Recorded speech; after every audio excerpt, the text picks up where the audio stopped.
Hello friends, આજે આપણે બનાવશું તકમરિયાનું દૂધ કોલ્ડ. તો હું તમને બતાવું કે કેવી રીતના બનાવવું. પહેલાં આપણે તકમરિયા મેં કલાક પલાળી દીધા છે, તો પડી ગયા છે. જો આવા સરસ બની ગયા, આવી રીતના થઈ. હવે આપણે એને ગ્લાસમાં નાખશું.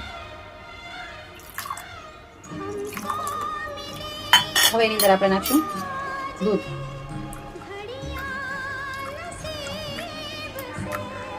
હવે આપણે એની અંદર રૂઅફઝાનું શરબત નાખશું.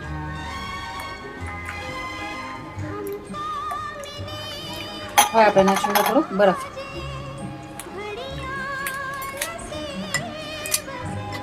હવે આપણે થોડુંક ઉપર રૂઅફઝા નાખશું કે સારું લાગે આપણે ટેસ્ટ એકદમ.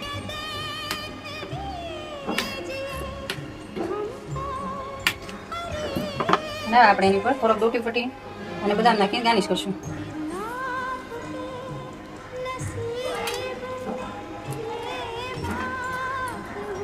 આ ગરમીની મોસમમાં આપણે મસ્ત શરબત બની ગયું છે. જુઓ તમે, એકદમ સરસ મજાનું.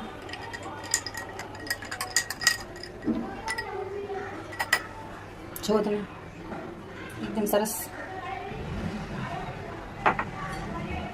તકમરિયાનું દૂધ કોલ્ડ રેડી છે. જોઈ શકો છો તમે કેટલું સરસ બન્યું છે આપણું, એકદમ સરસ. ટેસ્ટમાં પણ સારું છે.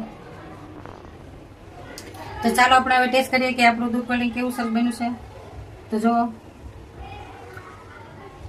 એકદમ સરસ બન્યું છે. તો આવી રીતના તમે ચોક્કસ બનાવજો. સાદું સિમ્પલ છે, જલ્દી પણ ફટાફટ બની જાય. મહેમાન આવે ત્યારે તો આવી રીતના ચોક્કસ બનાવજો તકમરિયાનું દૂધ કોલ્ડ.